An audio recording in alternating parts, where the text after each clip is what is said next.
Good evening. Hello again. Hello there. I thought I'd just do sort of a stream of consciousness one, because sometimes I'm thinking the way we're looking at this now, the people that are concerned, that are worried, that are upset, angry,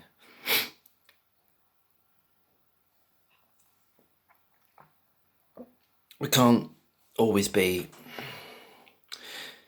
when we're looking at the material and the ideas, it's like sometimes a penny can drop, a connection can be made when you're not trying to over focus on it, and you just think, oh, that doesn't seem right.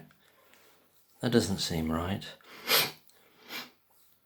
And it leads you one thing to another, It's a different way of thinking, kind of sort of trying to empty your mind out, like start speaking, start not knowing what way you're going to go with it. I mean, a rough framework for this one is just an article I found, can't remember, somebody linked me to it, but it's from the Daily Mail, that lovely paper. I'm not saying that about the Daily Mail. I don't like any of the papers. I mean, it's nothing particular about that one, no fan of any of them. But anyway, but you get some interesting salient points from some of them. And this is an article from the 19th of May, 2017. So what's happening around there is that somebody from the police and or the hospital have released that the police have become involved because of the deaths, the alleged spike in deaths in 2015 and 16, going across a year period from June 15 to July 2016. They finally got involved. We understand, after several attempts by the consultants to get the management interested, they've kind of forced their hand in some way. Not sure exactly how that happens, but we're told it's about it. There's what we're told and there's what happened, and they can be two very different things. As we see already, there's a thing we mentioned before, this major fault line between what Dr. Stephen Breary says happened when he went to the head of nursing, Karen Rees, and what she says. They're diametrically opposed. That's a real problem. That's a real problem in the timeline of events. But anyway, back to this article. 19th of, you can find it online, Daily Mail, 19th of May 2017. Somebody's let it slip to the newspaper for some reason. There's a bit of context that comes up a bit further, which is very interesting indeed, I think, which I wasn't aware of, because they probably don't want to advertise it now this far down the line about what was going on. There's all sorts of stuff. So this is a report. They're kind of using different figures again for the death rate. They're talking about 15 deaths. And we end up with other graphs, and it depends on whether you go to the ONS or something called Embrace, or you do an FOI report.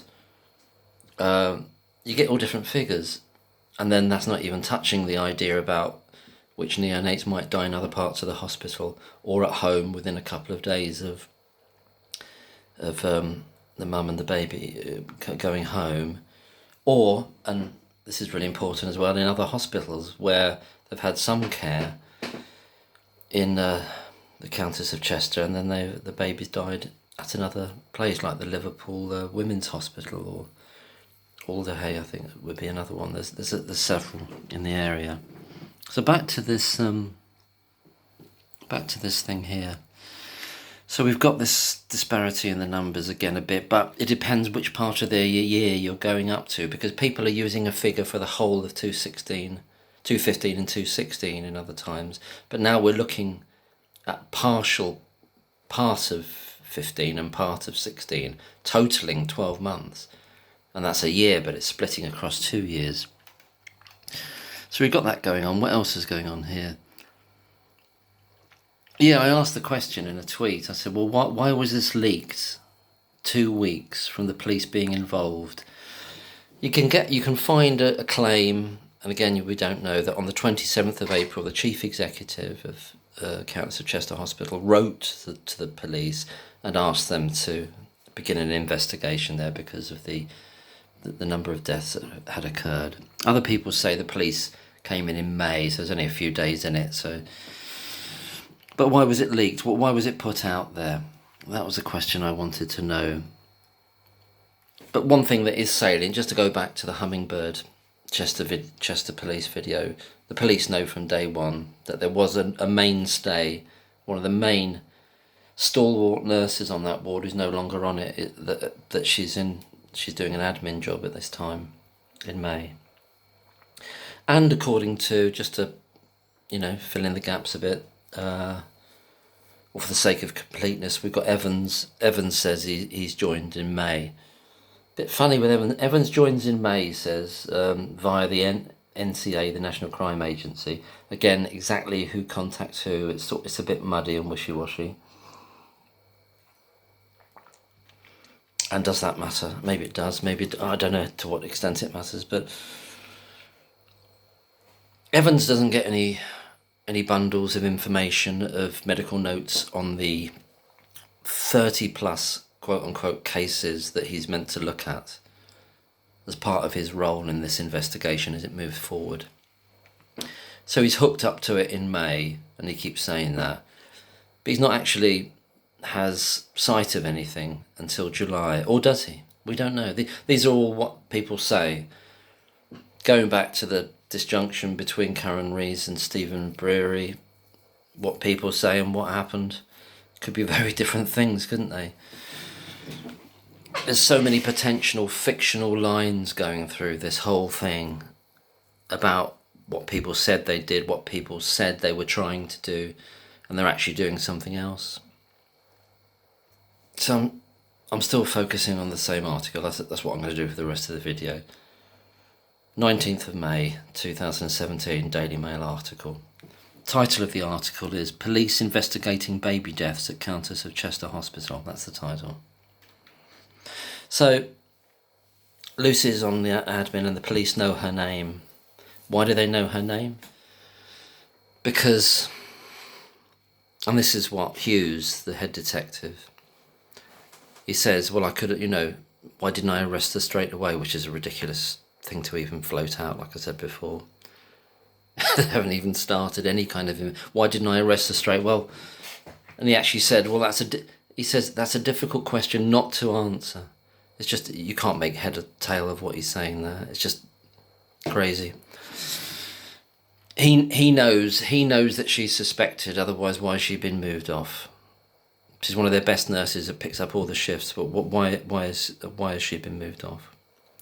I better make a move onto the rest of these points. Just going to read out some quotes now from the article. The inquiries, i.e. police inquiries, this is back in May 17, follow a damning report. This year, they say this year, but it's actually, that's a mistake, it's last year. It's 2016 is the report, November. From the Royal College of Paediatrics and Child Health, acronym RCPCH, which found, this is a quote, that staffing at the hospital's baby unit was inadequate. Next quote. It identified, this is the report, significant gaps in medical and nursing rotas, insufficient doctor cover, poor decision making, and a reluctance by some staff to seek advice from colleagues.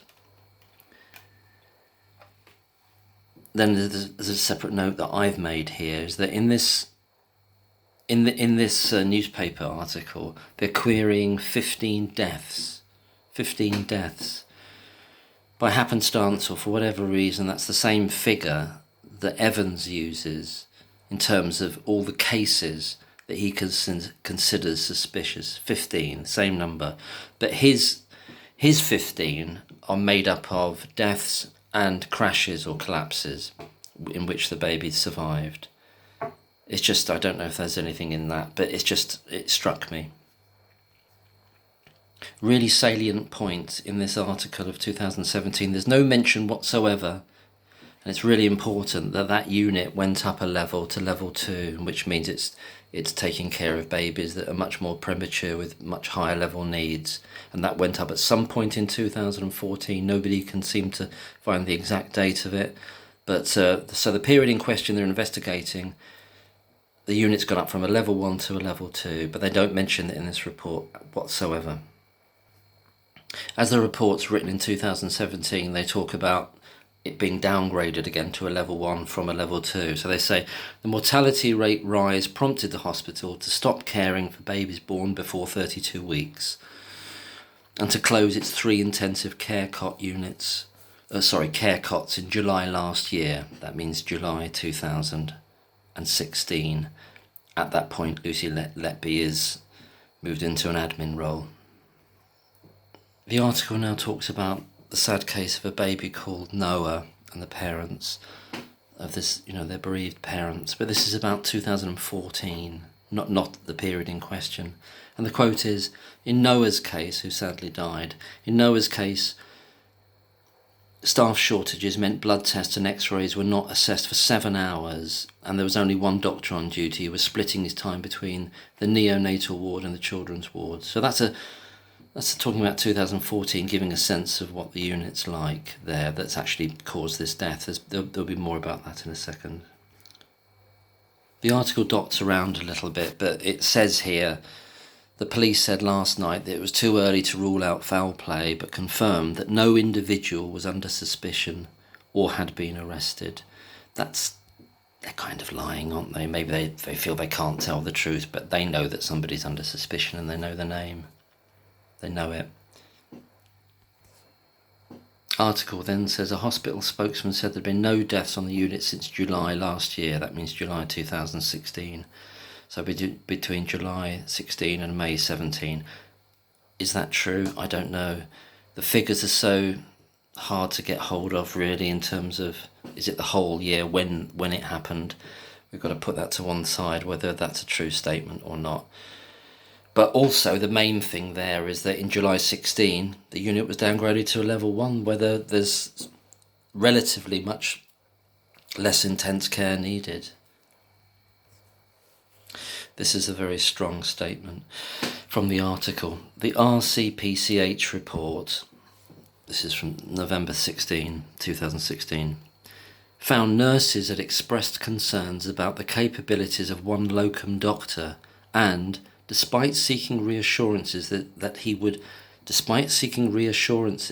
not be re-employed, he was allowed to return.